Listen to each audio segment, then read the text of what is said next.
దేత్రముండ ఎలాంటి బట్టలు ఎందుకు వేసుకుని కాస్త మంచి వేసుకోవచ్చుగా. నువ్వెవరు చెప్పడానికి నాకు తెలియదు. అది ఎంత సంస్కారవంతంగా మాట్లాడుతున్నా అసలు వైరల్ అవుతున్న ఒక హాట్ టాపిక్, ఎవరి ఒపీనియన్స్ వాళ్ళు చెప్తున్నారు, మరి కూడా మనం చెప్పేద్దాం. దేత్రముండ ఎలాంటి బట్టలు ఎందుకు వేసుకుని కాస్త మంచి వేసుకోవచ్చు. శివాజీ గారు చెప్పింది పర్ఫెక్ట్గా ఉంది, కానీ ఆయన చెప్పిన విధానంలోనే చాలా రాంగ్ వర్డ్స్ యూజ్ చేశారు. అది చాలా రాంగ్. సో ఇప్పుడు జరుగుతున్న రచ్చ ఏదైతే ఉందో అక్కడి నుండే స్టార్ట్ అయింది. ఎవరో చెప్పలేని మ్యాటర్ చెప్తా. హీరో పబ్లిక్ లోకి వెళ్తారు, పబ్లిక్ ఏం చేస్తారు, పట్టుకొని లాగేస్తారు, నొక్కేస్తారు, బట్టలు చింపేస్తారు, ఇవన్నీ జరుగుతుంది. హీరోలు వెళ్ళినా అలాగే చేస్తారు. మీకు తెలుసా, హీరోలు బాల్స్ పట్టుకొని నొక్కేస్తారు. మగాళ్లే కుర్రాళ్లే, తెలుసా మీకు? ప్రతి హీరో ఎక్స్పీరియన్స్ చేసి వాళ్ళు బయటకు చెప్పలేదు, వాళ్ళకి చెప్తారు. ఈవెన్ మగాడికి కూడా బయటకు వెళ్తుంటే వాళ్ళు మీద పడి ఏం చేస్తారు, అంత సాడిస్ట్ పర్వటెడ్ నా కొడుకులు. Always respect you sir. What about men's?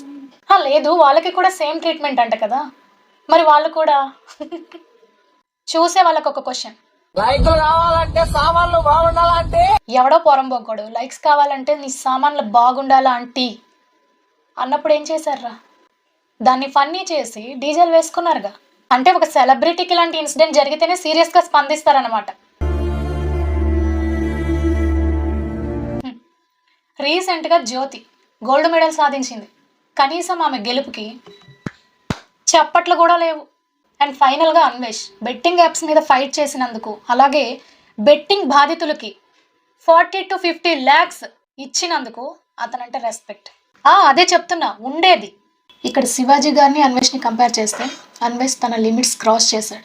అది డబ్బు వల్ల వచ్చిన బలిపై ఉండొచ్చు, లేదంటే నన్ను మించినోడు లేడని కూడా అయిండొచ్చు. అక్కడ మరీ అంత రెచ్చిపోవాల్సిన అవసరం కూడా లేదు. ఆ 3 రోజులు అవుతుంది కదా, 3 రోజుల తర్వాత 10 రోజులు ఇబ్బందులు, కంపులు, జిగురులు, బయట తెచ్చిన ఎన్నో రకాల క్యాన్సర్లు. పుచ్చకాయ చూపిస్తూ నువ్వు ఇచ్చిన బొక్కలో ఎక్స్ప్లెనేషన్ ఎంత వరస్ట్గా ఉందో తెలుసా? అసలు నువ్వు ఇస్తున్నదే ఒక చెత్త ఎక్స్ప్లెనేషను, పైగా దాని మధ్యలో సీతాదేవిని, ద్రౌపది దేవిని తీసుకొచ్చావు. నువ్వు ఒక స్థాయిలో ఉన్నావు, పైగా రామాయణ మహాభారతాలు కూడా చెప్తున్నావు. నువ్వు చెప్పే ఎక్స్ప్లెనేషన్లో ఇలాంటి ఎగ్జాంపుల్సా నువ్వు చెప్పేది? నువ్వు ఏది టచ్ చేయకూడదో అదే టచ్ చేసావు. ఇంకొకటి ఏంటి, మేజర్ రేప్స్ హిందూస్ చేశారా? అసలు రేప్స్ జరగడానికి మగాడి బుద్ధే కారణమని ఇంత నాలెడ్జ్ ఉన్నా నీకు తెలీదా? చూసారా గైస్, మాటలు అనేవి ఎంత జాగ్రత్తగా మాట్లాడాలో ఈయన్ని చూసి నేర్చుకోండి. ఎగ్జాంపుల్ మీ పిల్లలకి కూడా చెప్పండి.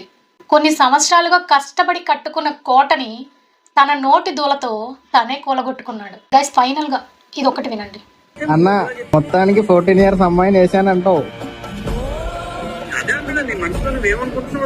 అబ్బా మామూలుడు కాదు. వినరా? ఈ గ్రూప్ కాల్లో అన్వేష్తో పాటు ఇంకొక 2 మాట్లాడుతున్నారు. అన్వేష్తో మాట్లాడుతున్న ఆయన మాటలు జాగ్రత్తగా వినండి. మొత్తానికి 14 years అమ్మాయిని వేశానంటావు. అబ్బా మామూలుడు కాదు.